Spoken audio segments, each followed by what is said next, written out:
베드로후서 3장 12절. 하나님의 날이 임하기를 바라보고 간절히 사모하라. 그날에 하늘이 불에 타서 풀어지고 체질이 뜨거운 불에 녹아지려니와 우리는 그의 약속하신 대로 의에 거하는 바 새 하늘과 새 땅을 바라보도다. 새 하늘과 새 땅을 바라본다고 합니다. 그리고 하늘이 불에 타서 풀어진다고 그렇게 합니다. 모든 물질이 불에 녹아진다고 그렇게 이야기를 하고 있습니다. 노아의 홍수 때에는 물로서 세상을 정결하게 하셨다면은 이제는 불로서 정결하게 하시는 것입니다. 민수기 31장 23절에 보면은 민수기 31장 23절에 불에 견딜 만한 물건은 불을 지나게 하라. 그리하면 깨끗하려니와 오히려 정결케 하는 물로 그것을 깨끗하게 할 것이며 불에 견디지 못할 모든 것은 물을 지나게 할 것이라. 그러니까 불을 견딜 수 있는 쇠나 도자기 같은 거 이런 거는 불에 이제 굽어가지고 깨끗하게 정결하게 하면 되는데 나무 그릇이나 이런 것들은 불에 타니까 그런 것은 물로서 정결하게 하라. 물과 불로서 정결하게 하는 것입니다. 노아 시대 때 하나님께서 물로서 정결하게 했다면 여기서 여러분 딱 진수는 생각해야 되지. 노아 시대에 물로 정결했다면은 물로 모든 걸 정결하겠죠. 여기서 딱 진수 생각할 게 뭔가 하면은 불이 통과 못하는 것. 그러니까 불에 견디지 못하는 것은 물로 하는 것이거든. 요걸 딱 생각을 하고 노아 시대를 딱 생각해 보세요.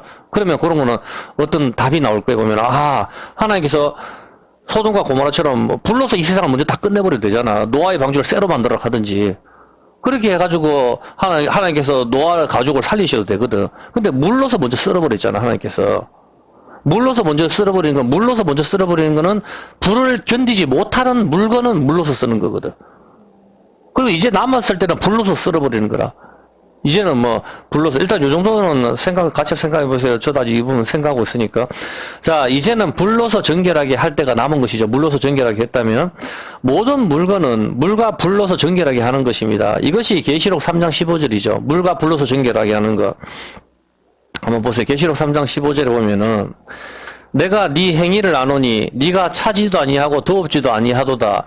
네가 차든지 덥든지 하기를 원한다. 주님께서 오늘날 교회에서 자꾸만 불 받아라, 성령의 불을 받아야 한다고 소리를 지르고 그렇게 하는데 그것이 무슨 뜻입니까?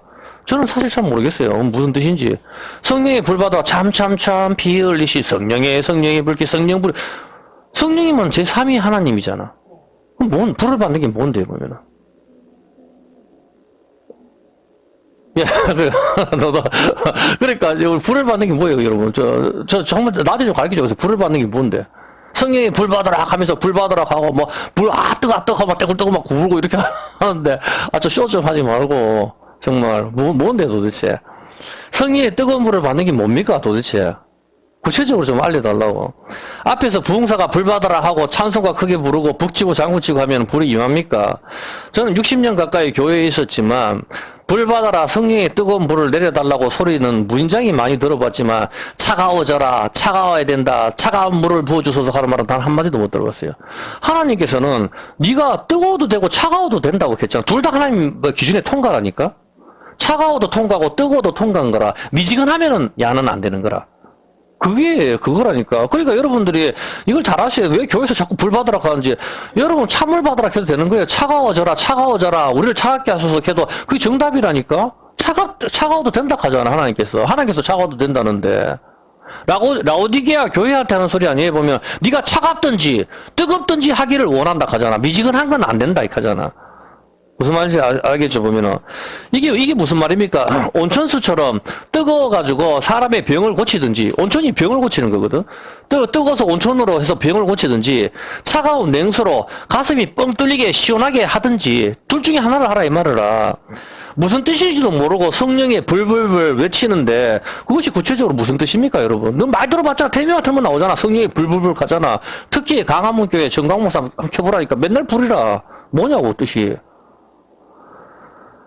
남 이야기는 하지 말고, 우리는 봤을 때 하나님 말씀은 저와 여러분한테 우리가 봐야 되는 것이죠. 우리가 그것이 구체적으로 무슨 뜻입니까? 이 구절을 읽고 뜨거운 불을 안 받고 차가운 사람도 하나님의 기준에서는 합격인데 뜨거운 불을 찾는 것은 무엇입니까? 저는 개인적으로 뜨거운 불보다는 차가운 냉수를 더 좋아합니다. 저는 개인적으로. 물론 계절에 따라 차이는 있습니다. 겨울에는 뜨거운 불이 좋고 여름은 차가운 냉수가 좋습니다.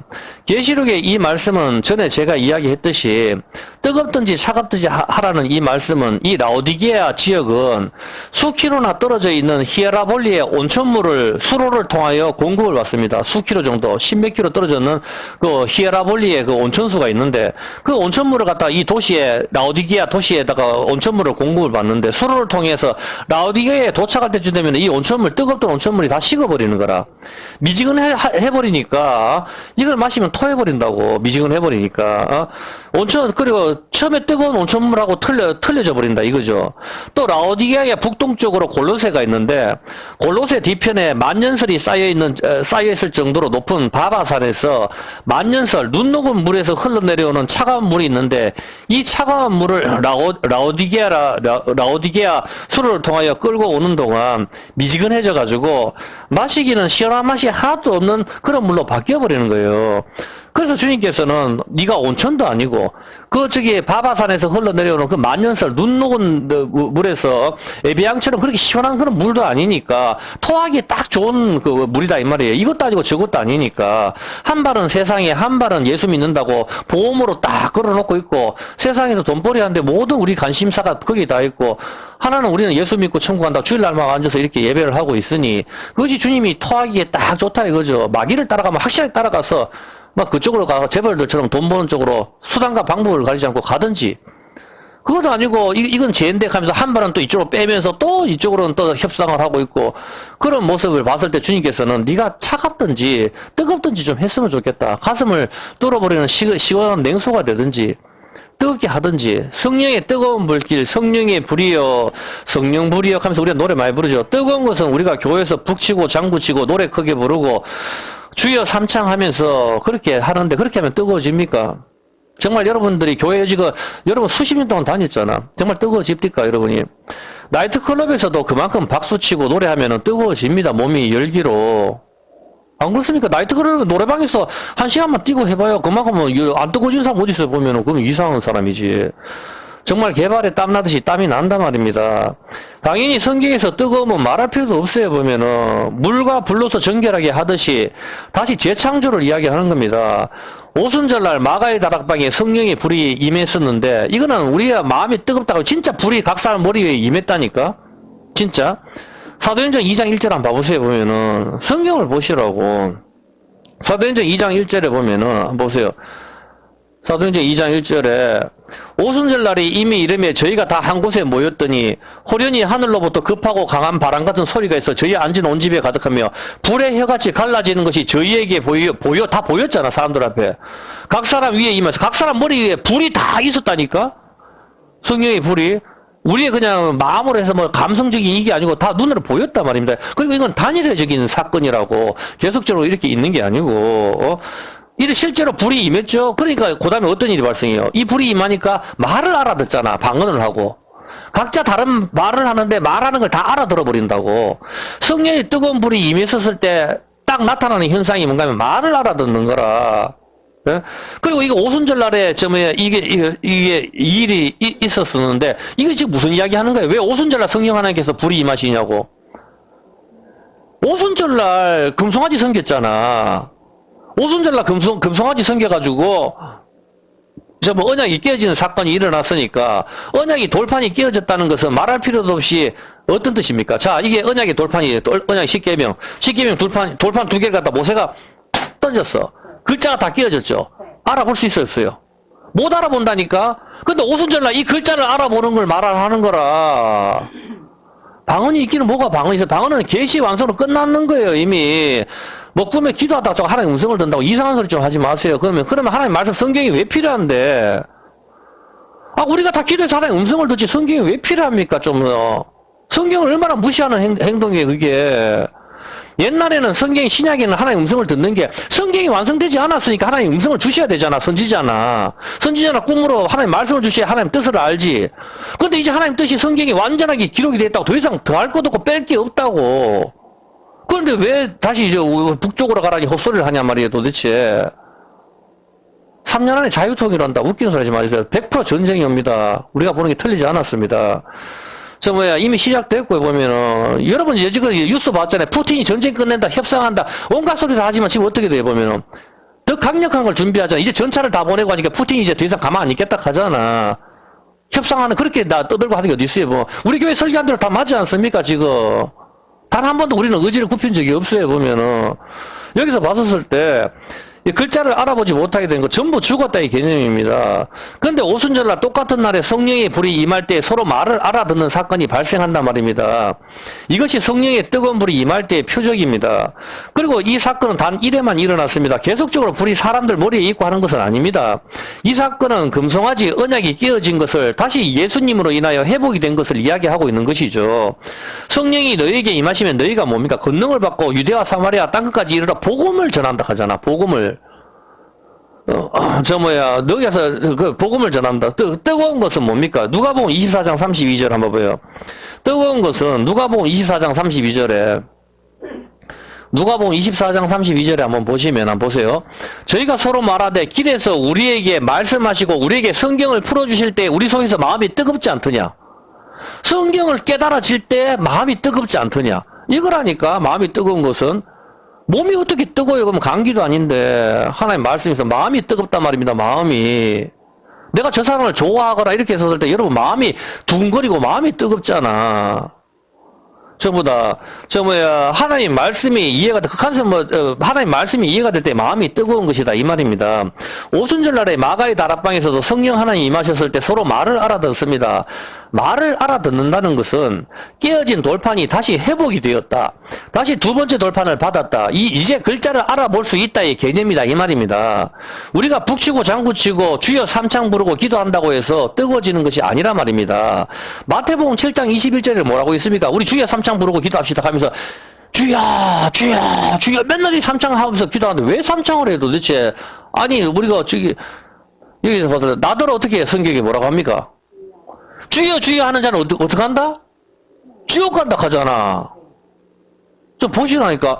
나더러 주여 주여 하는 자마다 천국에 누구 못 간다 하잖아. 근데 왜 주여 삼창하자고 맨날 노래 부르고 전부 다. 주여 삼창은 도대체 어디서 나온 거예요 도대체? 왜 삼창을 한대? 주여 두 번만 불러도 되고 한 번만 불러도 되는데. 성경에 주님께서 나더러 주여 주여 하는 자마다 천국에 다 들어갈 것이 아니요 하잖아. 하나님 아버지 말씀대로 살아야 들어간다고 이야기하는데 왜 맨날 극한단 말입니까 도대체. 태양의 불이 좋기는 하지만 우리가 태양에 가까이 갈수록 우리는 타 죽습니다. 불에 가까이 가면 타 죽는단 말입니다. 성경에 하나님을 무엇이라고 말씀합니까? 신명기 4장 24절 하나님을 뭐라고 이야기합니까 성경에? 신명기 4장 24절에 보세요 하나님을. 네 하나님 여호와는 뭐다? 모든 걸 다 태워버리는 불이다 말입니다. 하나님이 불이라고. 우리가 하나님 앞에 나가면 어떻게 돼요? 죽는다니까. 우리가 하나님은 불이신데 하나님께 나아가지 못하는 이유가 뭡니까? 재성을 가진 인간이 나아가면 죽기 때문이라 말입니다. 태양이 좋긴 하지만 태양한테 나아가면 우리는 타 죽는단 말입니다. 하나님께 나아가면 좋지요. 얼마나 좋습니까? 하나님 아버지인데 나아가면 좋은데 그러나 우리가 태양이나 불 속에 뛰어들어가면 죽게 됩니다. 불 속에 들어가도 타지 않기 위해서는 어떻게 해야 돼요? 재성을 가진 인간이 하나님 앞에 나가지 못하는 이유가 하나님 우리가 못 보는 이유가 재성을 가진 인간이 가면 죽는다고. 그런데 우리가 하나님한테 불 속에 들어가도 우리가 안 타는 방법이 있어요. 그 방법이 뭐죠? 불 속에 들어가도 안 타는 방법이 있잖아. 성경에 나오잖아, 한 사람. 누구예요? 불에 들어가도 안 타는 사람, 사드락과 메삭과 아벳느고가 불에 들어갔는데 안 타잖아. 누가 한 사람 더 떨어졌어요? 예수님이잖아.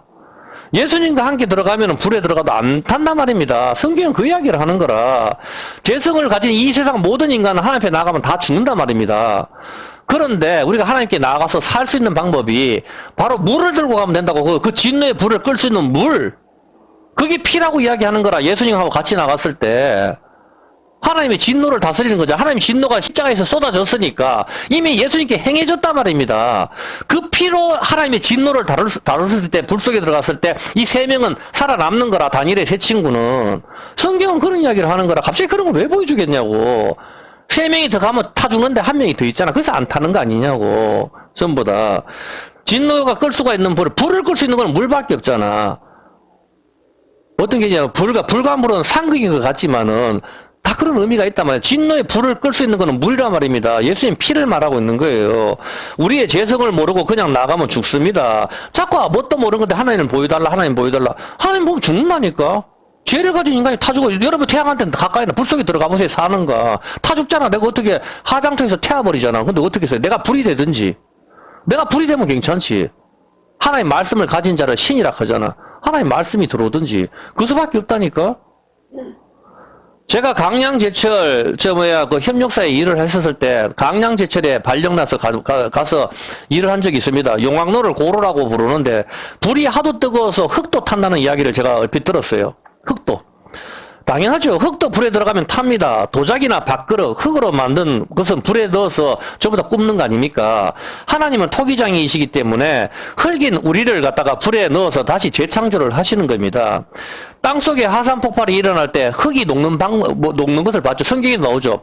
하나님께서 땅을 녹여버리시고 불로서. 화산 폭발이 났을 때 거기 흙이 타는 거란 말입니다. 흙이 타서 새까맣게 타버려가지고 물처럼 흘러가는 강물을 봤을 겁니다. 그걸 용암이라고 하죠. 암이 바위 암자 아닙니까? 전부 다.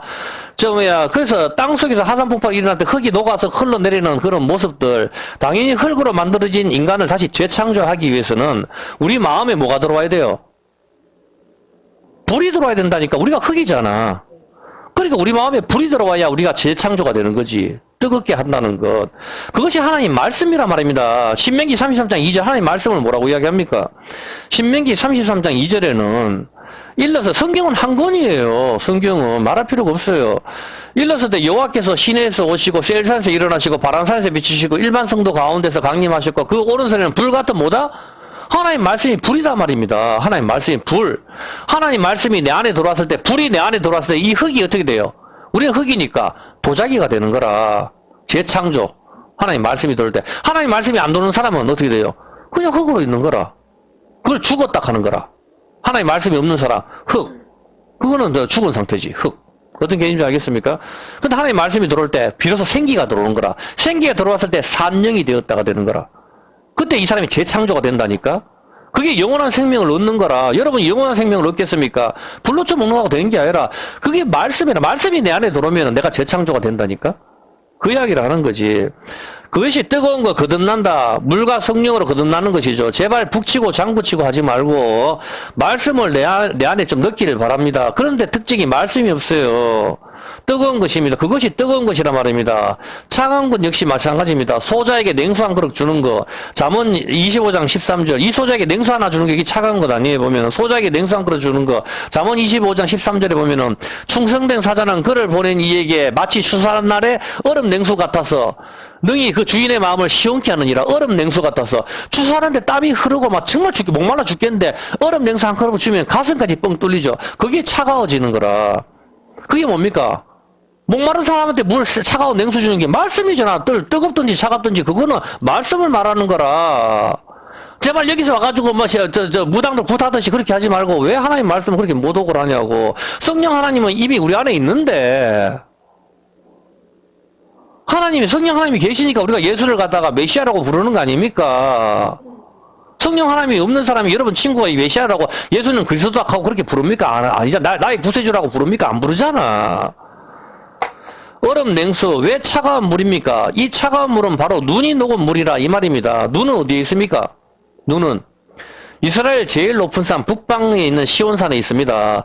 시편 48편 2절 시편 48편 2절에 보면은 터가 높고 아름다워 온 세계에 즐거워하며 큰 왕의 성 그 북방에 있는 시온산성. 시온산성 여러분도 알다시피 솔로몬성은 북방에 있지 않죠? 시온산 다윗성 그 시온산 북방이 아니잖아. 그런데 성경에서는 북방에 있는 시온산이라 하잖아. 당연히 이 북방에 있는 시온산은 뭘 말하는 거예요? 하늘에 있는 예루살렘을 말하는 거라. 감춰진 곳을. 이게 두 비유라 하잖아. 하갈과 사라를 말하는 거라. 땅에 있는 여자 하갈, 이건 땅에 있는 시온상을 말하는 거고, 약속의 어머니 자유하는 여자 사라, 이것이 바로 북방에 있는 시온상서 하늘의 예루살렘을 말을 하는 거다 이 말입니다. 어떤 개념인지 아시겠습니까? 솔로몬 성전을 세운 곳, 이것은 땅에 있는 예루살렘이고 진짜는 북방에 숨겨지다, 북쪽에 숨겨지다는 뜻이니까 숨겨지다. 여러분 북한이라든가 중국이라든가 여러분 북한이 우리한테 어떤 곳입니까? 숨겨진 곳이잖아. 바로 북쪽은 개념은 그거. 그 숨겨진 것이 드러나게 될 때 온 세상이 끝나는 거라니까? 그걸 말을 하는 거라, 전부 다. 숨겨진 것이잖아. 우리 잘 모르잖아. 북한이나 중국이나 뭐 북쪽에 있는 전부 러시아나 뭐 이런 개념들을 뭐 딱히 북한이라고 어디 칭할 게 없다 해도 느낌이 그런 게 북쪽 남쪽이라는 개념이 성경에서 그런 개념이 있단 말입니다. 오른손과 왼손의 개념이라고. 이란이라든가 이런 개념들을 다 그렇게 느낌이 오거든. 근데 그런 것은 숨겨진 것이라고. 우리가 못 가잖아. 독재를 하니까 잘. 공산주의라 하잖아. 그런 것들이 바로 이 북쪽이 바로 숨겨진 것이거든. 진짜 숨겨진 것은 어디냐? 하늘에 있는 예루살렘이죠. 보면은 이 북쪽에 있는 시온산성 헬몬산에서 흘러내리는 눈 녹은 물은 이 물이 갈릴리, 요단강, 사해, 이스라엘 모든 동식물과 사람을 살리는 물이 되는 것이죠. 눈이 녹은 물, 얼음 냉수가 바로 노인의 흰물이란 말입니다. 노인의 흰물에서 흘러내려오는 물이 바로 지혜라 하는 거라. 노인 나이를 먹었다. 여러분, 우리가 왜 늙습니까? 늙는 것은 오래되었다는 뜻이거든. 오래되었다. 이상하지 않습니까?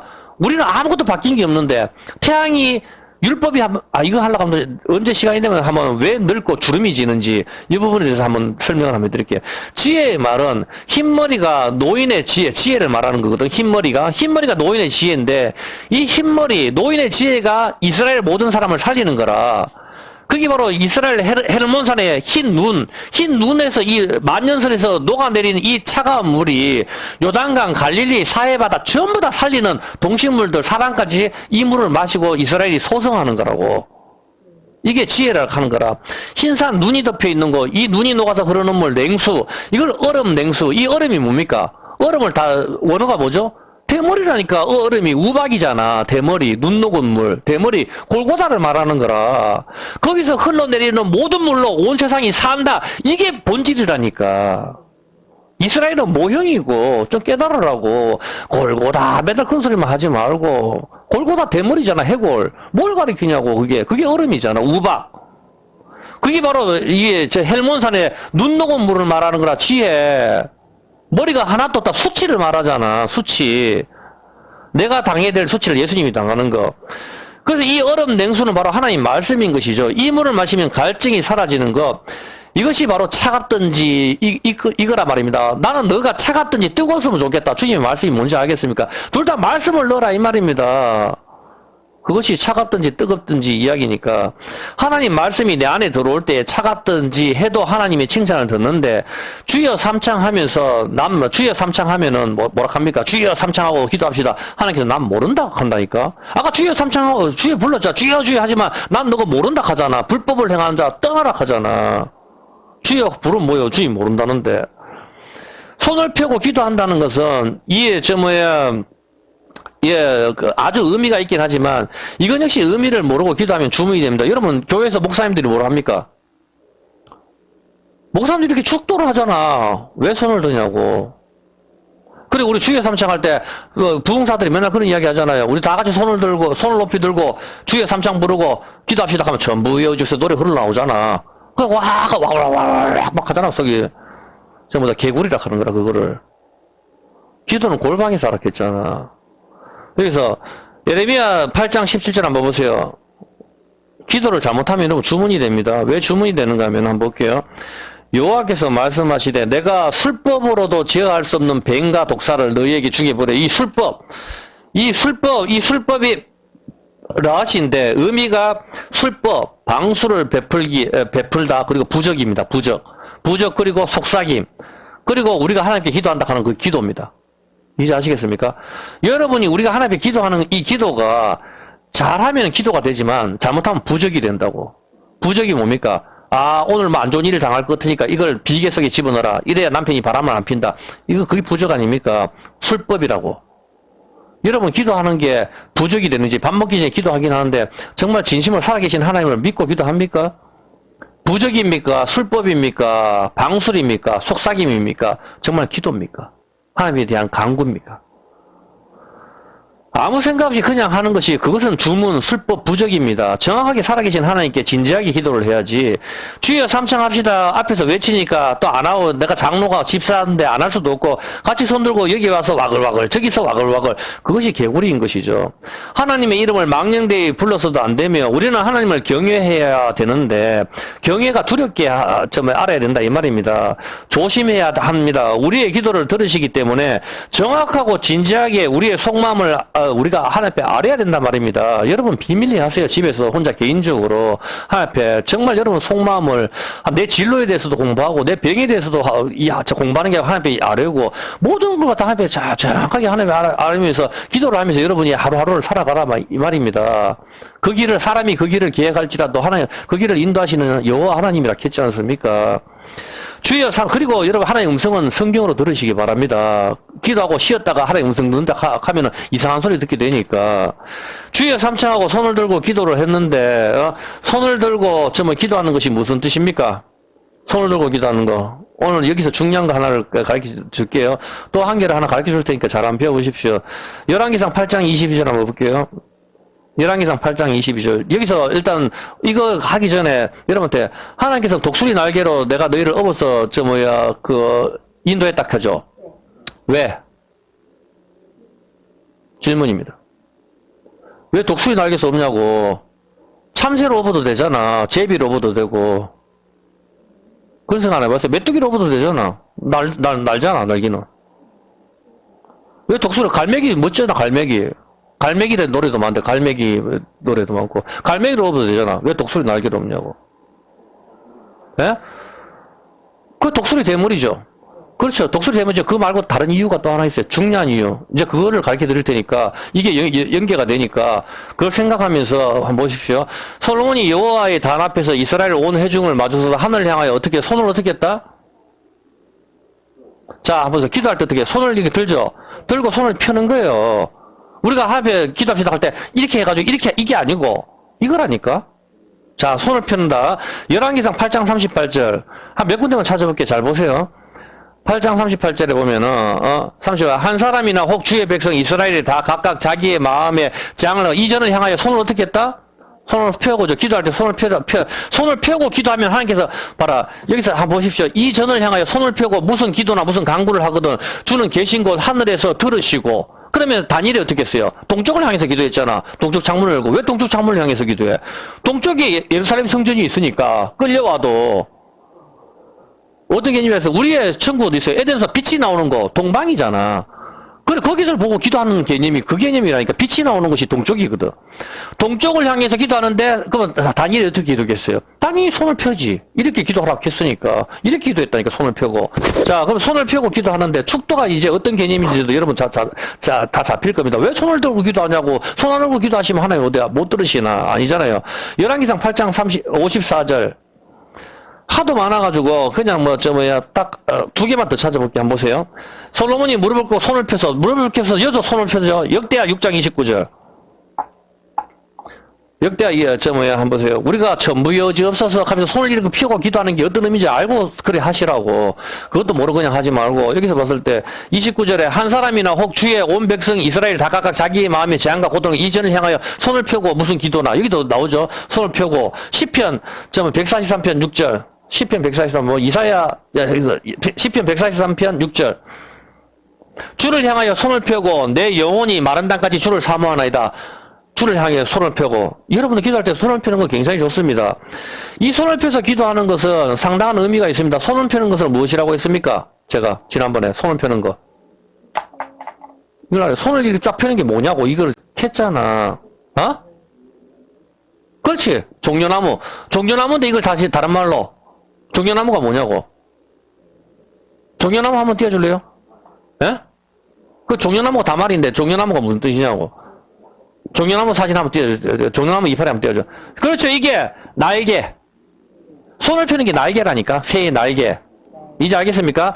자, 이사야 1장 15절 한번 볼게요. 이사야 1장 15절. 이사야 1장 15절에 보면은 이사야 1장 15절 마지막으로 한번 찾아볼게요. 너희가 손을 펼 때 내가 눈을 가리우고 너희가 많이 기도해도 내가 안 듣겠다. 하나님 말씀 안 들으면 이렇게 하죠. 근데 기도할 때 일단 손을 펴는 거예요. 자, 봤을 때. 자, 손을 펴는 것은 바로 날개를 펴는 것입니다. 자, 한번 보세요. 손을 딱 피는 거. 이 10개의 손가락을 딱 피죠. 10개의 손가락을 딱 활짝 펼치는 것이 바로 날개를 펼치는 것인데, 이때 어떤 일이 발생하죠? 새가 날아가는 거지. 날개를 펼칠 때. 손가락을 펼칠 때 날아가는 것입니다. 그럼 여러분 기도할 때 손가락을 이렇게 쫙 펼치잖아. 이 펼친 게 새가 나는 장면이라. 어떤 개념인지 알겠죠? 자, 날개를 펼치지 않으면 새가 날 수가 없죠. 하나님께서는 독수리 날개로 업어서 우리를 구원했다고 합니다. 출애굽기 19장 4절입니다. 출애굽기 19장 4절에 보면은 나의 애국 사람에게 어떻게 행하였고 내가 어떻게 독수리 날개로 너희를 업어 내게로 인도하였음을 너희가 보았느니라. 하나님께서 독수리 날개로 이스라엘 백성을 업어서 왔다 그렇게 말씀을 하셨습니다. 언제 하나님께서 날개를 펼치셨습니까? 여러분 질문입니다. 하나님께서 독수리 날개로 너희를 업어서 했는데 그럼 날개를 업으려고 하면 날개를 펼쳐야 되잖아. 날개를 오므리는데 어떻게 나는데 독수리가. 날개 우리를 태워서 날아야 될 거 아니야. 날개를 생각을 해보니까 독수리로 날개를 업어서 우리를 한테 데리고 왔다며. 그럼 독수리 날개를 갖다가 하나님께서 날개를 펼쳐야 되잖아. 그래서 독수리가 날지. 날개 오므리고 나는 새 봤어요. 로켓도 아니고. 자, 그렇다면 자 날개를 펼쳤는데 하나님이 언제 날개를 펼쳤냐고. 그렇지. 십자가라니까. 이제 아시겠습니까? 그거를 이야기하는 거라. 지금 독수리 날개를 업었다 하는 게 이게 구름기둥 불기둥이잖아. 이게 구름기둥 불기둥인데 이게 내가 손을 펼치는 게 이게 날개라 했잖아. 이게 원어가 날개라니까 이게. 자, 손을 펼친 날개인데 예수님께서는 하나님께서 날개를 펼치실 적이 딱 한 번 있죠. 그게 왼손과 오른손을 갖다 펼쳤을 때가 십자가라고. 그때 날개를 펼치신 것이죠. 이것으로 우리를 구원하신 것이잖아. 아말렉과 싸울 때도 모세가 손을 들면 이스라엘이 이기고 손을 내리면 이스라엘 지는 이유라 말입니다. 어떤 개념인지 아시겠죠? 손을 들고 손을 펴는 것은 바로 십자가에서 날개를 펴는 것을 의미하는 것입니다. 이 날개를 펴는 것이 이것이 바로 10개의 손가락을 펼치는 거잖아. 10개의 손가락. 이 10개의 손가락은 잠언 7장 3절에 뭐라고 되어 있습니까? 잠언 7장 3절. 잠언 7장 2절부터 하면 내 명령을 지켜서 살면 내 법을 네 눈동자처럼 지키라. 하나님의 말씀을 눈동자처럼 지켜라. 하나님의 말씀을 어떻게 해? 하나님의 말씀을 네 손가락에 매며. 하나님의 말씀을 네 손가락에 매는데 손가락 몇 개? 10개. 10개에다 네 손가락을 맨다 이 말이에요. 근데 여기 못 매는 인간이 있죠. 손가락이 6개 인간이 있잖아. 손가락이 6 육손이 누구죠? 골리앗이잖아. 골리앗 동생하고 그 손가락 6개거든. 알겠습니까? 예. 그렇거든. 이 10개의 손가락은 잠언 손가락이 매며, 하나님 말씀을 10개의 손가락에 매어라. 하나님 말씀 10개의 계명. 이것을 손가락에 매고 이것을 펼치면 어떻게 되죠? 한번 내 손가락에 매라했죠. 자, 손가락에다가 하나님 말씀은 10계명이니까 10개를 맸어. 근데 이걸 딱 펼치면 어떻게 돼? 에? 펼치면은 계명이 깨어지지. 이제 아시겠습니까? 그걸 말하는 거예요. 자, 날개를 펼치다의 그 개념이 어떤 개념인가 하면은, 날개를 펼치다의 그 원어가 산산이 부서지다입니다. 산산이 부서지는 것은 십자가, 모세가 시내산에서 돌판을 던져서 산산이 부서뜨린 거, 그거를 이야기하는 거예요. 그게 어떻게 됩니까? 십계명이 지금 날고 있어요. 날개니까. 날긴 나는데 산산이 부서져서 추락을 하는 겁니다. 그 이야기를 하고 있는 겁니다. 새가 날기 위해서 날개를 펼쳐야 되지만 로켓처럼 날개가 없는 것도 날 수는 있어요. 날개를 편다는 것은 언어가 산산이 부서지다입니다. 예수님이 날개를 펴는 것 여기에 못을 박아버리죠. 이 날개에다가. 그래서 날개가 어떻게 돼요? 추락이 되는 거라. 예수님이 날아야 되는데 그 날개에다 못을 박아버리잖아. 날 수가 없잖아. 그게 바로 이 10개의 계명인데 이 10개의 계명 이게 날개인데 이걸 펼쳐버리니까 모세가 던져버렸잖아. 반석. 돌이 날개 나는데 추락을 해. 날개가 찢어졌다. 날개에 못이 박혔다. 언약이 깨어짐으로. 그래서 이 날개, 예수님이 그 손이 이 날개라 그랬죠? 이 날개인데 여기에다가 못을 박아버리죠. 못을 박아버리면 피는 어디서 나와요? 못 박은 자리에서 나오겠지. 이게 날개가 찢어진 거라. 레위기 1장 14절. 그래서 새로 번제를 드릴 때는 어떻게 하죠? 날개를 찢어버리거든. 완전히 찢지 말고 조금만 찢는 거예요. 레위기 1장 14절. 만일 여호와께 드리는 예물이 새의 번제면 산비둘기나 집비둘기 새끼로 예물을 삼을 것이요. 제사장은 그것을 단으로 가져다가 머리를 비틀었고 단위에 불사르고 피는 단계 떼우고 먹통과 자가 17절. 그 날개 자리에는 그 몸을 아주 찢지 말고, 날개를 완전히 찢지 말고, 찢어버리면 손이 따로 돼버리니까. 완전히 찢지 말고. 어떻게 되는지 알겠습니까? 예수님이 바로 그 못에 박혀있잖아. 찢긴 찢었는데 찢어진 상태로 박혀있잖아. 그냥 그대로 새를 찔 때 날개를 조금만 찢어라. 찢어가지고 예물을 드리 하나님 앞에 받는 거예요. 보면은 날개를 완전히 찢지 말고 예수님의 몸이 달려 있어야 하니까 날개를 완전히 찢으면 안 된단 말입니다. 완전히 찢으면 달려 있을 수가 없잖아. 이처럼 손을 펴서 기도하는 것은 십자가에 달리신 예수님께서 손에 못을 박히신 것, 이것이 반석이 갈라진 것이고, 이것이 독수리 날개로 업어서 구원했다입니다. 여기에서 피가 흐르는 거죠. 여기서 이 10개의 손가락, 이것이 십계명, 10개의 계명, 이것이 산산이 부서지다의 개념입니다. 이것이 날개를 펼치는 거. 날개를 펼친다 개념이 어떤 개념인지 알겠습니까? 날개를 쫙 펼친다 하는 것은 새가 날아야 되는데, 이게 바로 산산이 부서지다의 개념이라니까. 산산이 부서지는 거. 날개를 펴다. 파라스. 이 파라스의 단어 몇 군데만 찾아보면, 출애굽기 9장 29절 한번 볼게요. 출애굽기 9장 29절에 한번 보세요. 모세가 그 얘기를 해. 내가 성에서 나가자. 곧 내 손을 여호와를 향하여 펴고, 자, 모세가 이제 파라오한테 작살내면서 내가 내 손을 여호와를 향하여, 하나님을 향하여 편다는 거라. 왜 펴? 그냥 말로 해도 되잖아. 어떤 개념인지 알겠어요? 이게 바로 손을 편다 하는 게 날개가 나는 장면이고, 날개가 산산이 부서지는 거라니까. 그 새가 날개를 쫙 펼친다 하는 게 이게 산산이 부서지다 이 개념이라. 번개가 사방으로 치는 것. 그 개념이라고, 언어가. 어떤 개념인지 아시겠죠? 예. 출애굽기 25장 20절에 한번 봐봐요. 그래서 이런 구절이 있는 거예요. 천사가 무슨 날개가 있겠어요? 그렇지만 천사 날개 있다고 성경에 굳이 나오죠. 전부 다. 날개로 속죄소를 돋고, 에스겔서도 그 6날개가 있는데, 에스겔이 받는 환상에 날개가 있는데, 여기 4날개가 있는데, 계속 그렇게 이야기하잖아. 천사가 봐요. 천사들은 그 날개를 높이 펴서 그 날개로 속죄소를 돋고, 이 날개로 속죄소를 돋잖아. 이제 아시겠습니까? 날개가 바로 카나프 옷이거든. 옷이고, 이 날개가 바로 언약궤. 언약궤가 날개라고, 우리 십계명이 바로 날개라고. 이게 10개의 손가락이라고. 이걸 쫙 펼치는 게 언약궤가 산산이 부서지는 거. 우리의 언약 깨어짐으로. 그거를 이야기하는 거라고 지금 계속. 언약궤가 하늘에 던져버리자. 그게 나는 거라니까. 추락이잖아. 날질 못하고. 그 개념이라. 그래서 천사들이 날개의 개념이 바로 이런 개념입니다. 십자가를 이야기하고 있는 것이죠. 룻기서 3장 9절에 보면은, 룻기서 3장 9절에 보면은 한번 볼게요. 가로되 네가 누구냐 대답하되 나는 당신의 시녀 루시오니 당신의 옷자락으로 시녀를 덮어서서 당신은 우리의 기업을 물을 자가 됩니다. 옷자락을 쫙 옷자락을 쫙 펼치는 거. 오늘가 이게 펼치는 게 있어. 옷을 쫙 펼쳐가지고 나를 덮어서 옷을 쫙 펼치는 거. 그게 날개를 펴다. 날개를 펴다거든요. 보면은 날개를 펴야 우리를 안고 건널 수가 있는 거예요. 날개를 펴는 게 옷인데 그걸로 우리의 수치를 가리는 거라고. 우리의 수치를. 돌판이 산산이 땅에 떨어져 추락하고 깨어지는 장면인 것입니다. 왜, 이 옷자락을 펼치는 거, 보아스가 예수님 모형이죠. 모세가 돌을 던진 곳은 어디입니까? 시내산이죠. 갈라디아서 4장 22절. 잘 한번 보세요. 갈라디아서 4장 22절. 기록된 바 아브라함이 두 아들이 있으니 하나는 계집종이 하나는 자유하는 여자에게 낳다 하였으나 계집종에게서는 육체를 따라 낳고 자유하는 여자에게는 약속으로 말미암으니라. 이것은 비유니 이 여자들은 두 언약이라. 하나는 시내산으로부터, 하갈은 시내산이죠. 시내산에서 모세가 율법을 던졌죠. 돌판을. 자, 돌판을 던졌는데, 그러면 하나는 사라는, 하늘에 있는 예루살렘이라 하잖아. 이에 하갈 아라비에 있는 시내산으로 지금 있는 예루살렘과 같은 데니, 자, 그리고 위에 있는 예루살렘 어디요? 하늘에 있는 예루살렘은 사라죠. 자유하는, 사라는 바로 하늘에 있는 예루살렘입니다. 이래 이야기 하잖아. 자, 그럼 여러분 질문해 볼게요. 예루살렘이 몇 개 있어요?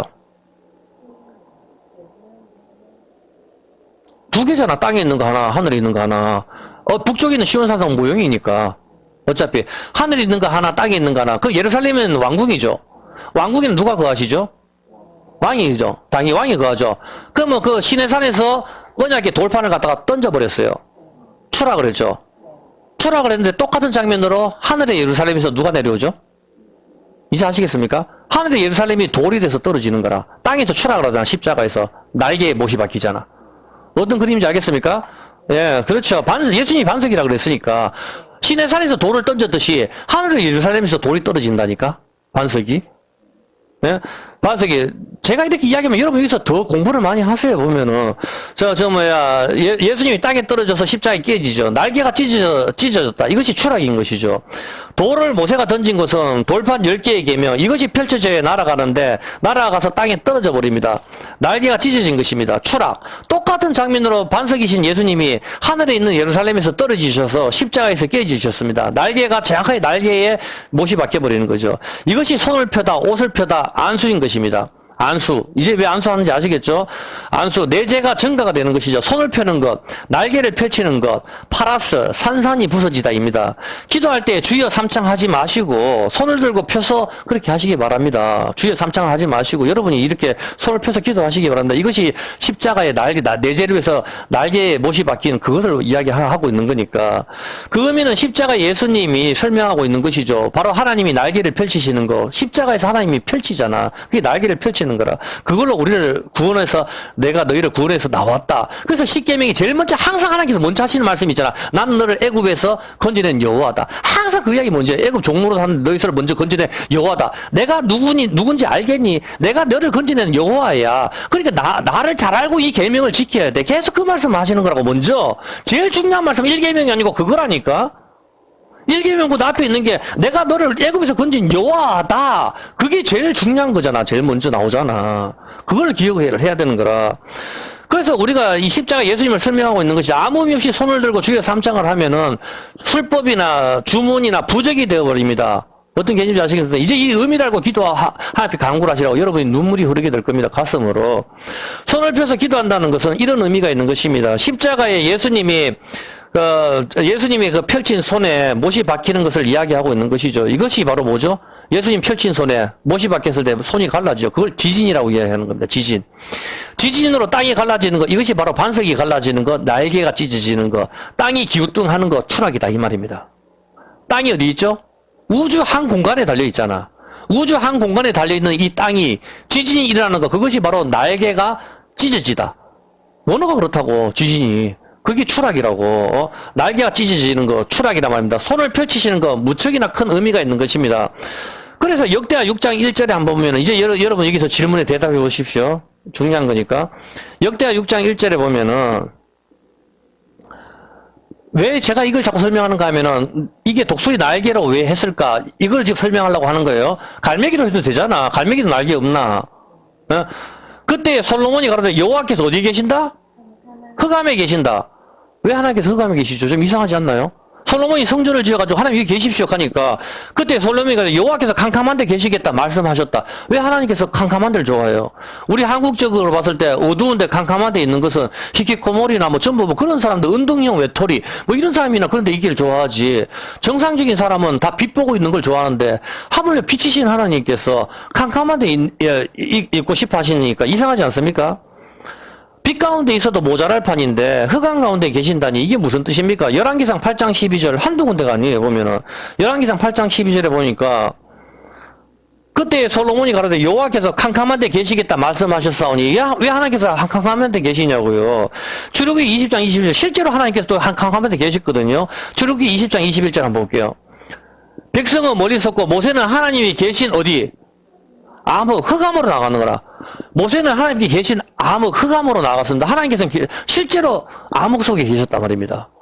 하나님은 온 세상에 안 계신 곳이 없지만 하나님의 임재의 표현을 갖다가 자꾸 흑암 캄캄한데 어둠 속에 하나님께서 계신다. 성경에서는 왜 그렇게 말씀하십니다. 왜 하나님께서는 빛으로 충만한 데 계시지 않고 흑암 캄캄한 데 계실까요? 스바냐 1장 15절 그뿐만이 아닙니다. 스바냐 1장 15절 잘 보세요. 중요한 거 하나 가르쳐 드릴 테니까. 스바냐 1장 15절에 그날은 분노의 날이요 환난과 고통의 날이요 황무의 파괴의 날이요 캄캄하고 어두운 날이요 하나님께서 온 세상을 심판하실 날도 흑암의 날입니다. 우리가 밤이면 저기 낮인데 미국은 흑암의 날을 갖다가 하나님께서 캄캄한 어두운 날에 하나님께서 심판하시겠다 합니다. 왜 하나님께서는 캄캄하고 어두운 날을 좋아하실까요? 이상하지 않습니까? 이건 안 좋아해야 되는데 이때 하나님께서 또 심판하신다고 합니까? 맑은 날이나 밝은 날 심판해도 되는데 왜 하나님께서는 흑암 중에 계시고 캄캄한 데 계시고 심판하실 때 마지막 날 심판하실 때 이제 몇 년 있으면 심판하시겠죠. 캄캄한 때 심판을 하신다고 하실까요? 이것은 바로 하나님께서 유월절 어린 양을 잡는 시간을 염두에 두신 것입니다. 하나님께서 여러분이 우리가 얼마나 예수님을 생각합니까? 안 합니다, 우리는. 예수님이 운명하시는 시간, 태양이 질 때에 저녁이 되고 아침이 되는 거, 그 저녁 시간. 그래서 하나님께서는 저녁을 먼저 앞세우신 겁니다. 저녁이 되고 먼저 아침이 되는 거. 아침이 돼야 저녁이 되지. 근데 저녁이 되고 아침이 된다. 이렇게 이야기하는 것이죠. 바로 새의 날개가 부러져서 날지 못해서 새가 죽습니다. 무슨 새입니까? 독수리, 대머리 독수리입니다. 대머리 독수리. 예수님이 대머리 독수리잖아. 하나님이시. 대머리 독수리가 날개가 부러져서 죽는 시간은 바로 오후 3시입니다. 양을 잡는 시간. 해가 떨어져서 어두운 시간. 그 시간에 대머리 독수리를 갖다가 하나님께서는 자기 아들 예수님을 죽이시는데 왜 대머리 독수리를 갖다가 하나님께서는 독수리 날개로 너희를 업었다고 이야기할까요? 독수리가 동물의 왕이죠. 동물의 왕이, 새 중의 왕이죠. 새 중의 왕이긴 하지만 유일하게 독수리는 뱀을 사냥합니다. 아시겠습니까? 뱀을 사냥하는, 그게, 갈매기는 뱀을 사냥 못해요. 갈매기가 뱀 들고 가는 거 봤습니까? 독수리가 뱀을 잡지요. 사탄, 마귀를 말하는 겁니다. 옛뱀. 바로 대머리 독수리가 날개가 산산이 부서지는 거, 밤중에 이게 바로 뱀을 잡는 시간이거든. 날개가 부서지는 거. 뱀하고 사투리를 벌이는 거란 말입니다. 아시겠습니까? 모세가 강야에서 뱀을 든 것처럼, 잘 보세요. 모세가 강야에서 뱀을 든 것처럼, 인자도 들려야 하리라. 예수님도 들렸어요, 십자가에. 뱀이 감겼다고. 근데 날개가 좀 박살이 났네? 독수리와 뱀이 혈투를 벌이는 장면이라고. 눈에 보입니까, 이제? 날개가 피가 피투성이가 되는 거야. 왜? 독수리가 뱀만 잡아가지고 날아가 버려야 되는데, 십자가에서 뱀을 감았는데, 불뱀을 감았는데, 예수님이 그거 날아가잖아. 그렇게 하는데, 인자도 들려야 하는데, 근데 그 뱀이, 갈리는데, 하나님 그 독수리라고 하잖아. 독수리와 뱀. 독수리는 바로 뱀을 사냥하기 때문입니다. 마귀의 머리를 박살내는 거. 창세기 3장 15절을 이루시는 거죠. 아마도 아시겠죠? 밤중에 피를 본 적 넘어가리라. 밤중에 피를 본 적 넘어가리라. 6월적 저녁밤, 온 이스라엘 사람들이 양의 피를, 문에 바르고 고기는 먹고, 이집트를 탈출한 날, 이날은 바로 뱀의 머리, 코브라, 파라오가 박살이 난 날이라고. 파라오의 장자가 죽는 날이라고. 이제 아시겠습니까? 하나님께서 독수리 날개로 내가 너희를 업었다. 그렇게 했을 때 양의 피를 다 바를 때 뱀의 머리, 코브라, 파라오의 머리가 박살이 나는 날이라. 독수리가. 어떤 개인지 알겠어요? 그래서 우리를 업어서 가는 거라. 뱀의 뱀의 먹잇감으로 이스라엘 백성들 쫙 있는데 그 뱀한테 잡히는 우리 인간들을 갖다가 독수리가 날라와가지고 뱀을 사냥해버리고 우리를 적고 건지는 거라. 그걸 구름기둥, 불기둥이라고 하고 그 십자가에서 하나님께서 유일하게 손을 펴시네. 그 날개. 그걸 갖다가 모세는 그걸 또 노뱀을 드네. 뱀과 독수리. 이제 아시겠습니까? 바로 뱀을 사냥하는 유일한 동물은 독수리죠. 이제 아시겠습니까? 독수리. 6월절 저녁 만찬 때 이것은 내 피로 새로 세운 새 언약이다. 주님께서 그렇게 말씀하시는 거예요. 새 날개, 새로운 날개. 이걸 갖다 주님께서는 우리 죄를 위해서 저녁 최후의 만찬 때 주님께서는 날개가 산산이 부서지시고 우리한테 이 잔을 주시고 이것은 이제 너희 가슴에 이거 마셔라. 이건 새 언약이다. 새 언약은 이제 마음에 새기는 거야. 너가 마셔. 주님은 그렇게 했을 때 주님의 마음은 어떻겠습니까? 하나님 아버지께서는 자기 아들을 죽이실 수밖에 없어요. 십자가에서. 못으로 내리치고 모든 진노를 갖다가 저한테 다 쏟아부어야 되는데 갈아먹어도 시원찮을 우리 인간들한테 쏟아부어야 되는데 자기 아들을 십자가한테 죽어라 이렇게 하면 자기 아들을 갖다가 칼로 하나님께서는 난도질하는 아브라함이 자기 이삭을 난도질하는 그 심정으로 날려버렸단 말입니다. 거기서 아브라함아 그렇게 외쳤는 것은 하나님이 바로 자기 아들 예수님한테 외치는 그 음성이란 말입니다. 거기서 그렇게 하면서 하나님께서 뭐라 하는 거야? 나는 흑암이 있을 거야. 이제 하나님 마음을 아시겠습니까? 캄캄한 데 있고 싶어 하는 걸 좋아하는 사람이 누가 있습니까? 근데 하나님 나는 흑암이 있을 거야. 주님 여기 이제 제가 성전 만들어서 여기 계시죠? 나는 흑암이 있을 거야. 모세가 나아가는데 흑암이 있더라. 캄캄한데 하나님께서 계신다. 왜? 그날 자기 아들이 죽는 날이거든. 자기 아들이 죽는 그 시간이라 말입니다. 여러분 절대로 잊으셔서 안 됩니다. 병 고치고 뭐하고 다 쓰레기 같은 거. 어떤 복음도 이 갑질 십자가 복음과 바꿀 수가 없습니다. 이제 여러분 주님은 우리한테 그렇게 말씀을 하시는 것이죠. 우리의 생명을 요구하고 계시는 것입니다. 이제 우리도 주님을 위해서 죽어야 됩니다. 이 세상이 우리는 주님을 위해서 강을 건넌 사람 아닙니까? 요단강을 건너고 홍해바다를 건넌 사람들이잖아요. 보면은 이제 가나안 땅에 들어왔는 사람들이 말입니다. 더 이상 뒤를 돌아보거나 그렇게 하지 마십시다. 누가 뭐라 하더라도 우리는 하나님을 믿고 저녁마다 하나님께 기도하고 자고 일어나서 하나님께 기도하고 세상 사람들과 틀리게 우리는 그렇게 구별된 성도라. 너는 내 아들이 맞구나. 하나님께 칭찬받고 나중에 죽어서 하나님 앞에 섰을 때 그래 너는 주여 주여 부른 게 아니고 정말 너는 내 아들이 맞구나. 하나님이 안아주실 때 가시적으로 만날 때 우리는 그 하루를 갖다 바라보는 사람입니다. 이 땅에서 우리는 바라보지 말고 우리를 위해서 십자가에 달려 돌아가신 우리는 주님을 생각하는 그런 여러분과 제가 되었으면 좋겠습니다. 시편 75편입니다.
하늘에 계신 우리 아버지